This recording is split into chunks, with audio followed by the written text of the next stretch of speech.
Pat. How many times have been the guest here? This is not your third time, Pat. Not bad. I'll take it.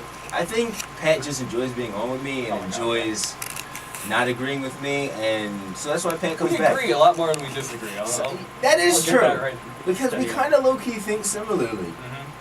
But then again, we don't at times. So we'll Yeah. see how tonight goes, though. So the first topic of the night is... what are your views on the triple-double? Do they mean anything? Does it mean... And how big is the meaning on triple-double for you? Yeah, I have my feelings, but I want to know yours.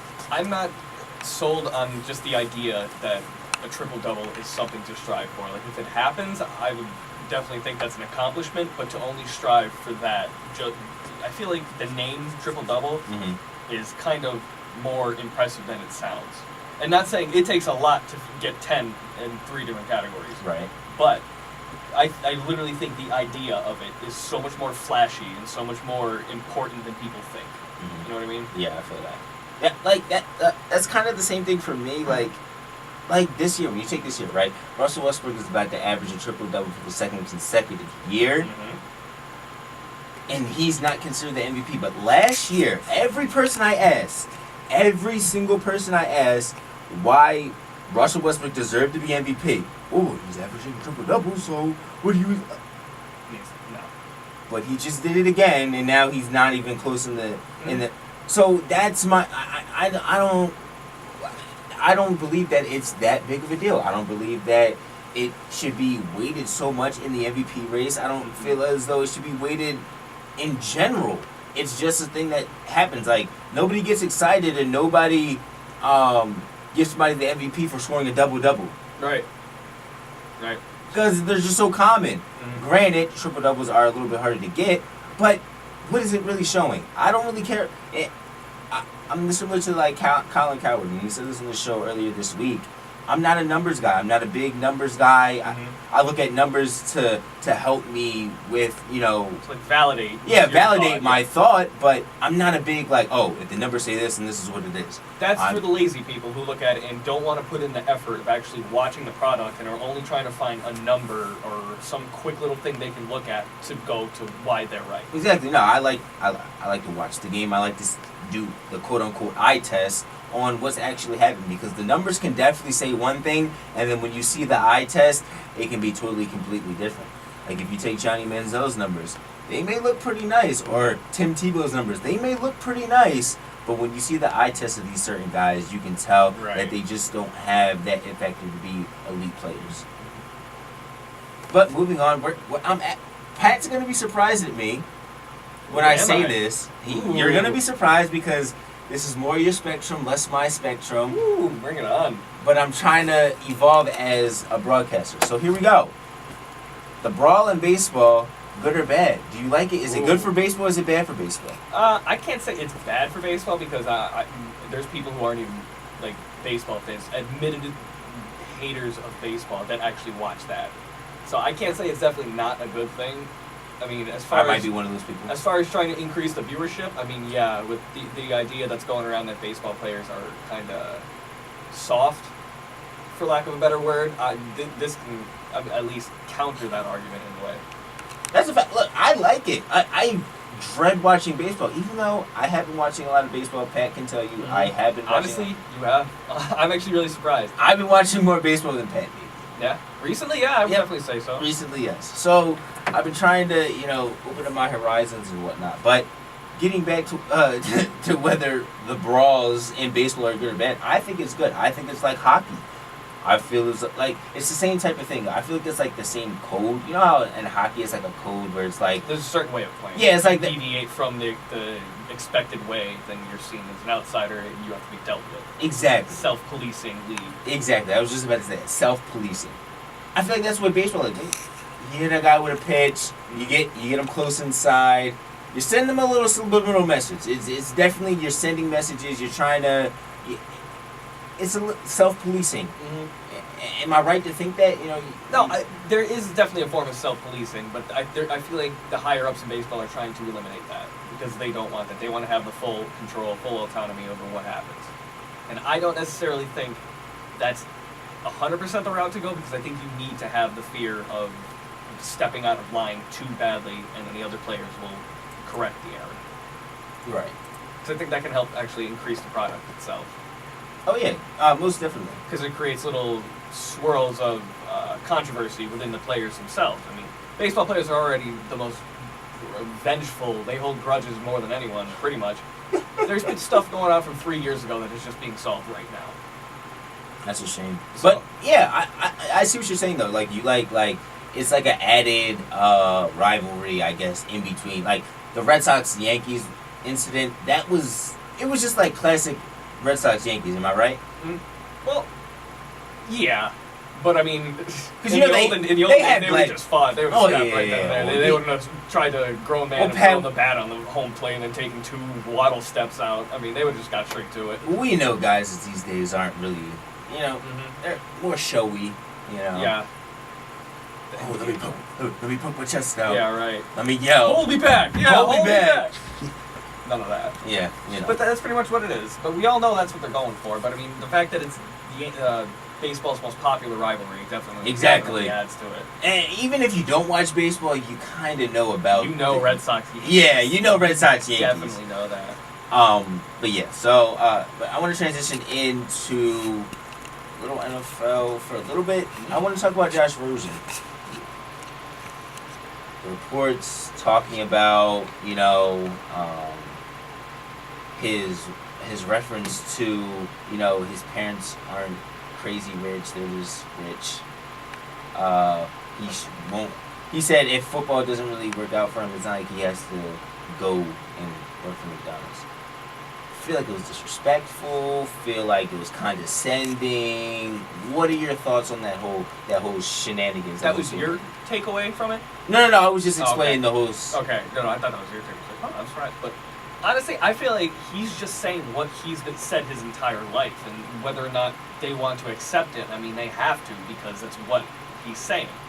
I mean, he's essentially saying the same thing coming from his own perspective as like Baker Mayfield would say, like, oh, I fought this entire time, I was a walk-on. I mean, it's just who they are. He's not intentionally doing it to stir controversy. And plus, on the on-field talent alone, like, I think Josh Rosen is the best in the class. And I don't necessarily have a problem with him saying all this stuff. I mean, you can take it one way as kind of him, like, condescending, but I don't see it that way. I see him as an insightful, thoughtful person who's at least knowing that football isn't his only path in life. And for any person to have a problem with that, somebody saying that I do look to do things out after my football career, if anybody has a problem with that, then that's a problem with them. Because why would you be intimidated of somebody who wants to better themselves after this certain job? Because this isn't going to be their only job. right. Clearly, I mean, this is only going to be, what, a third, a fourth, a fifth of their life? And then they have how many years after? I mean, I think if he is saying all this stuff, I mean, this is pretty much how all the younger players are going to feel. So whether or not they're used to it now, they better get used to it, because this is the climate of what the athletes that they're dealing with. Yeah, I see that, but I also see the point of it is a little disrespectful when you're a minority and you hear a privileged white man say something like that, because it's just like you're belittling the people who do this every day in, day out, just to survive and just to provide for their families, and this is like their only means of living. So it's kind of like you're demeaning them and making them feel as though that they're less than a person. So I'm playing devil's advocate, and I understand where those people can come from. My response to that would be, is that what he is saying beneath the lines of what he's saying? Like, is that his intention? Is that the mood that he is coming from? You see, but that all ties back to who is asking the questions. Rosen has no control over those questions that he asks. He's only trying to give an honest answer in the least controversial way he can. Okay. The questions being provided are from someone else, maybe, who knows, I think it's fair to say, trying to at least get something worth writing about after it. Well, they just asked. They asked him, about him being rich, and how that affects his playing of the game. I think that shouldn't be a question even asked. No, that's what it comes down to for me. You can't blame him for answering the questions that they were given. But he didn't have to answer it the way he did. He didn't have to bring up McDonald's. That's the whole point. McDonald's. that he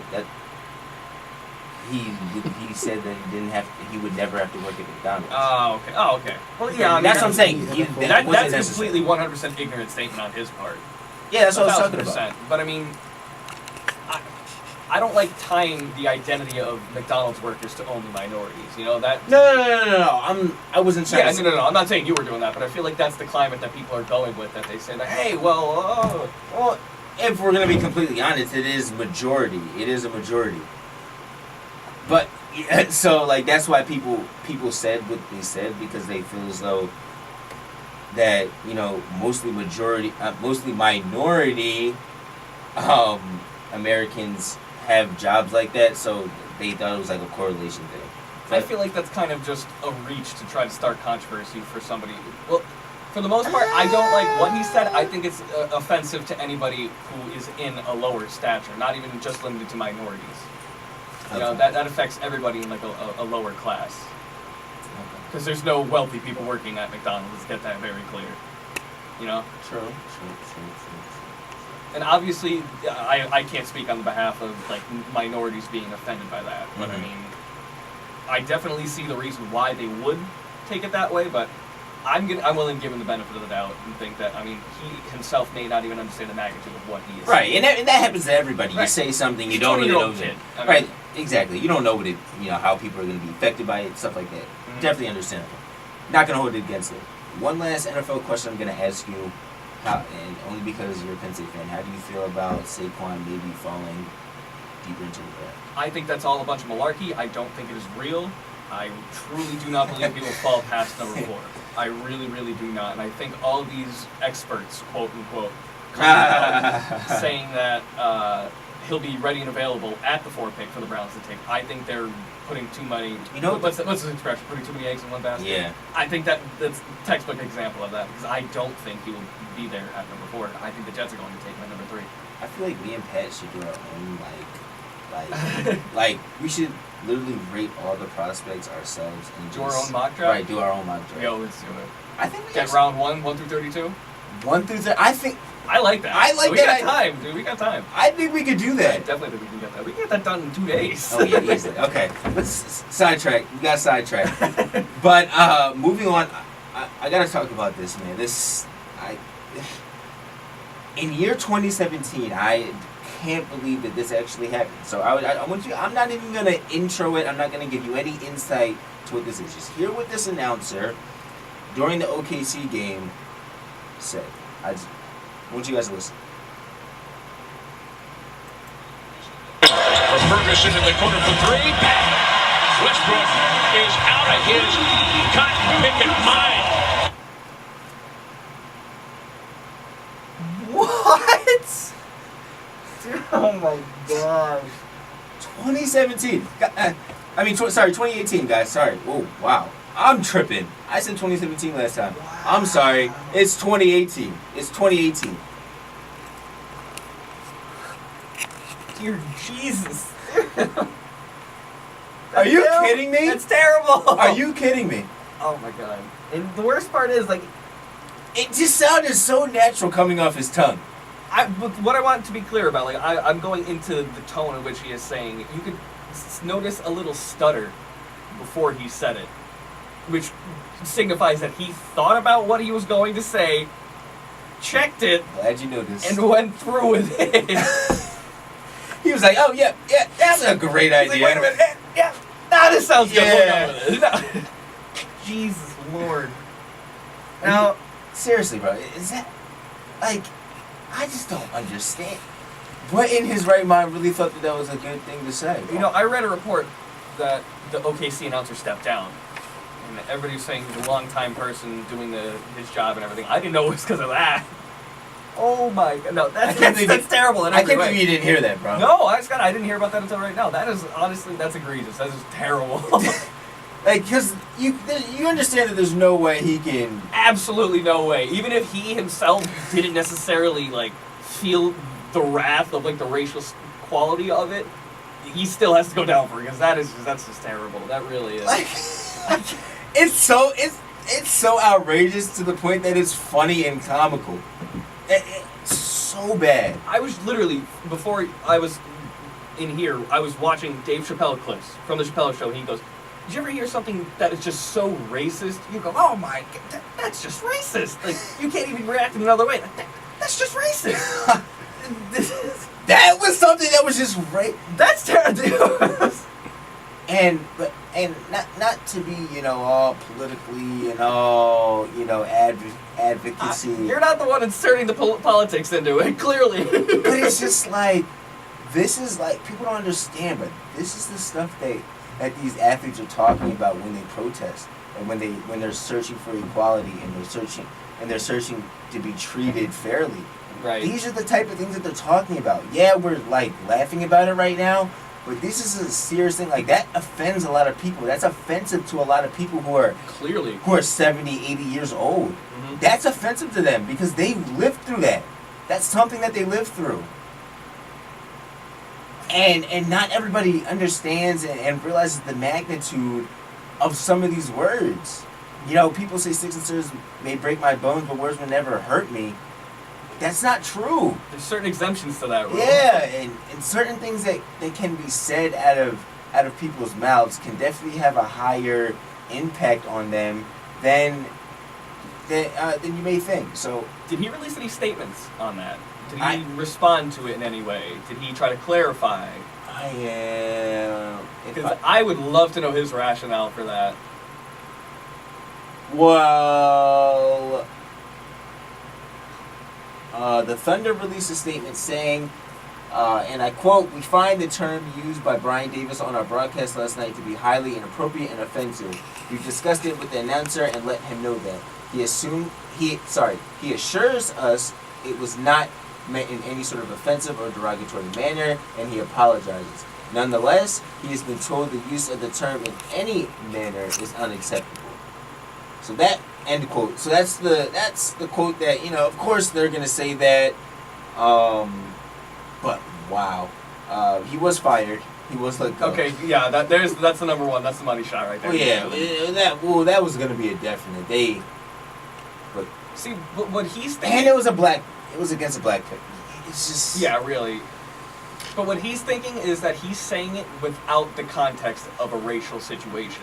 You know what I mean? Mm-hmm. Like, he's not, like, denigrating, like, specifically from what he's saying. He's saying the term itself in a positive context, which the two, they're conflicting immediately. So, I don't understand how he could ever rationalize that.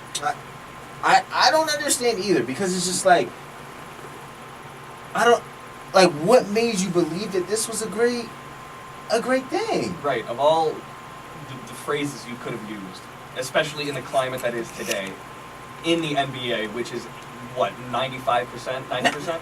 Now here's also a great point. Now what if it was a black announcer and they said something about crackers or some racial white slur? I mean, clearly there won't be the same outrage. I as a white person, I don't necessarily think it should be on the same level of the outrage, you know what I mean? Oh, Clearly not. clearly not. Clearly not, but I mean, I don't know. For me personally, if he said that, I wouldn't be that offended. Really? Honestly, no. Because most white people I know, they don't identify with their race as much as other minorities would. You know what I mean? Sure. And like one of my favorite comedians of all time, Patrice O'Neill, he says, "What is white even? You're German, you're Irish, you're Welsh. What do you mean? What is white?" Exactly. That's a fact. No, seriously. But and also, when you look at America as a whole, we're the only country that divides ourselves by, like, it's just like, you're not American, you're German, Irish, African American, Latino American, Cuban. We're the only ones that dig that deep to classify ourselves and class ourselves in that manner. When you think about other countries, when you go over to England and you see a black guy, you probably won't, and he's lived there his whole life, he probably won't say he's black. He'll probably say he's British. Why don't we do that here in America? Why is that not something that happens here in the U.S.? I don't understand. That is a very loaded question. No. But I mean, I honestly don't know. I think it just stems from the idea that we all came from somewhere, And honestly, I can't even attest to it. I don't have a full. Yeah, and I